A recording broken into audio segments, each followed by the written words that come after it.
There are symbols you're not supposed to notice, not because they're dangerous, but because they're potent. Potent enough to shift your awareness, to stir something ancient inside you. And that's the real threat, isn't it? Not harm, but remembering.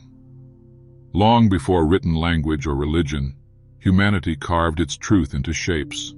Not art, not culture, but sacred codes, geometry wired with intention, resonance, and mystery. The spiral wasn't just design, it was a path inward. The triangle wasn't decoration, it was a mirror of divine law. The eye didn't watch, it witnessed. These symbols were made to activate you, to shield you, to tune you into what cannot be seen with open eyes. And they worked. For millennia, they worked. But power in the wrong hands becomes a target. So the symbols were erased, corrupted, flipped on themselves, declared evil, turned taboo. Still, they linger. In street graffiti, in dreams, in the shape of jewelry. You see them and feel something. A flicker, a tug, like a part of you recognizes, but can't explain. But what if it's not about memory at all? What if the symbol remembers you? You were taught that symbols are just art, just culture, nothing more than pretty shapes stamped on coins or flags or tattoos.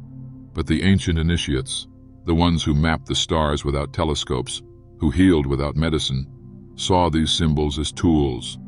They weren't believers in magic. They were engineers of frequency. To them, a line at the wrong angle wasn't a mistake. It was a misfire. Because symbols weren't just seen, they were felt, like vibrations for the soul, translated through the eye. The hexagram, the ankh, the ouroboros. They encoded polarities, balance, infinite return. Not metaphors, mechanisms, language for the subconscious.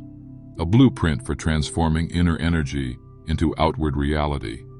And the deeper you go, the more the pattern reveals itself. These symbols weren't built to represent energy. They were built to move it. That's why they were banned.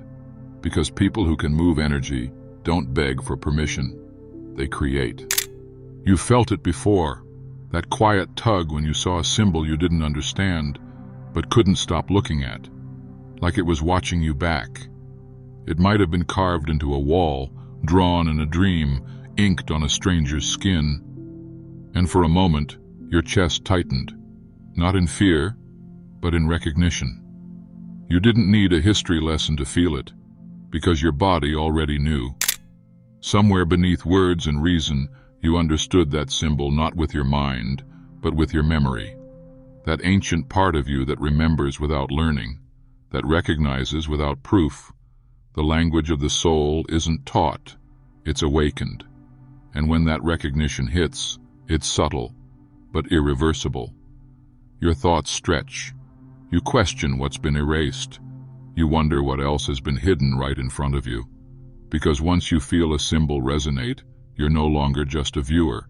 You're part of the circuit, and circuits carry energy. What you don't realize is, the moment you felt that chill, the symbol wasn't activating you, you were activating it. If this feels like something you've always known, subscribe and tap the bell. The real symbols come next. The moment symbols stopped serving the system, they became dangerous. Not because they changed, but because you did. The more people began recognizing the pull, the pattern, the activation, the more institutions felt the threat. Because symbols don't need books, priests, or interpreters. They speak straight to the nervous system, and that's a problem for control. So the spiral became witchcraft. The eye became evil. The pentagram, inverted, redrawn, repackaged, demonized. Not because of what they meant, but because of what they made people remember. Governments, religions, empires, they realized that true power doesn't come from convincing minds. It comes from awakening bodies. So the symbols had to be disconnected from their charge, buried under fear, wrapped in superstition, turned into warnings instead of invitations. But truth can't be burned. It slips between the cracks. It waits in pattern, in geometry, in the pulse behind the form. All it needs is a pair of eyes that can see it again. What they feared most wasn't the symbol. It was the person who could read it. Not academically, intuitively. Not as knowledge, but as memory. Because if a symbol could wake up even one person, then that person became impossible to program. Harder to numb, harder to sell to, harder to lie to. And if enough people remembered what these signs truly meant, then the entire spell of control would weaken. That's why they didn't just erase the symbols. They erased the part of you that could understand them, through schooling, through shame, through a million tiny silences. But the thing about sacred geometry, you can't unknow it. You can't unsee it. Once it resonates, it leaves a scar, a glowing mark beneath your attention. So maybe you're not here by accident. Maybe that mark's been burning for a while. And maybe this video isn't teaching you anything. Maybe it's just helping you remember. The truth is, these symbols were never created to control you. They were designed to restore you. Long before they were banned, feared, or forgotten, they were used to balance, to realign the inner compass, to awaken what trauma buried, what society numbed, what systems tried to overwrite. The spiral wasn't just geometry, it was therapy.